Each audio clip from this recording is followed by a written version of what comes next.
Hello friends, स्वागत है आपका फिनेट के यूट्यूब चैनल पर। तो फ्रेंड्स, आज हम लोग बात करेंगे रेलटेल कॉरपोरेशन लिमिटेड, जो कि एक गवर्नमेंट अंडरटेकिंग कंपनी है और यह मेनली आईटी रिलेटेड कंपनी है।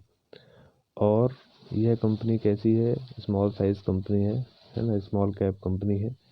लेकिन इसने हाल फिलहाल में मतलब एक साल में इसने काफ़ी अच्छे रिटर्न्स इन्वेस्टर्स को दिए हैं। तो फ्रेंड्स, हम लोग इसके आज Q3 रिजल्ट के बारे में बात करेंगे। सबसे पहले फ्रेंड्स देख लेते हैं क्या कंपनी ने किसी तरह का डिविडेंड दिया है। तो कंपनी ने नहीं, कंपनी ने किसी भी तरह का कोई डिविडेंड अनाउंस नहीं किया है। तो फ्रेंड्स, हम सीधे इसके आ जाते हैं इसमें क्वार्टरली रिजल्ट पे। तो एक एक करके हम देखते हैं। तो फ्रेंड्स, यहाँ फिगर्स जो है वो लैक्स में है, तो हम इसे सिंपली लैक्स में ही देख लेंगे क्योंकि फिगर ज़्यादा बड़े नहीं है, स्मॉल साइज़ कंपनी है।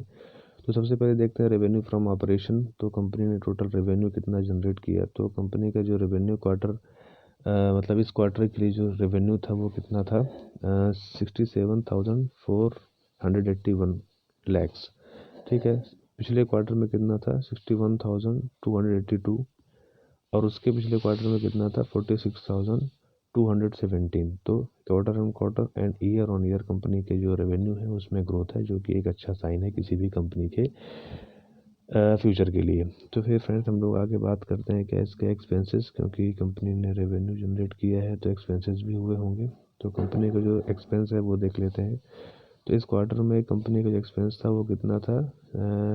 59,057 लैक्स।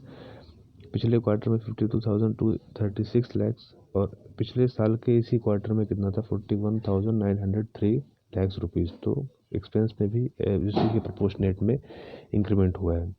फिर फ्रेंड्स, हम लोग बात करते हैं किसका इसमें इस साल का जो इस क्वार्टर का जो प्रॉफिट है उसके बारे में। तो इस क्वार्टर में कंपनी ने 6,266 लैक्स का नेट प्रॉफिट जनरेट किया है, जो कि पिछले क्वार्टर में कंपनी ने 6,868 रुपीज़ का प्रॉफिट जनरेट किया। और पिछले साल इसी क्वार्टर में 3,185 करोड़ रुपीज़ लैक्स का इसने प्रॉफिट जनरेट किया। तो यहाँ पर पिछले क्वार्टर में कंपनी ने ज़्यादा प्रॉफिट जनरेट किया with respect to this quarter.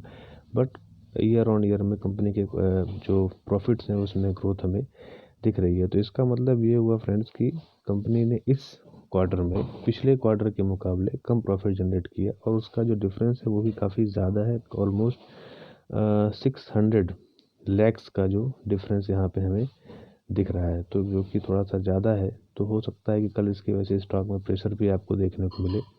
EPS growth भी देख लेते हैं फ्रेंड। तो ईपीएस से हमें बात समझ में आ रही है, जो यहाँ पे प्रॉफिट में डिक्रीमेंट हुआ उसका भी रीज़न समझ में आ रहा है। तो जो ईपीएस है उसका हम लोग देखते हैं कि ईपीएस में कंपनी ने जो इस बार का ईपीएस है वो 1.49 लैक्स है। और पिछले क्वार्टर में 2.12 लैक्स था और उसके पिछले साल के क्वार्टर में 1 रुपीज़ था। तो ईयर ऑन ईयर तो ग्रोथ है, बट क्वार्टर ऑन क्वार्टर में ईपीएस में क्या डिक्रीमेंट दिख रहा है। तो इस वजह से हो सकता है कि कल स्टॉक में हमें थोड़ा सा प्रेशर दिखाई दे। तो फ्रेंड्स, ये था रेलटेल कॉर्पोरेशन का Q3 के रिजल्ट्स। अगर आपको वीडियो अच्छा लगता है तो वीडियो को लाइक कीजिए, शेयर कीजिए, चैनल को सब्सक्राइब कीजिए। Thank you.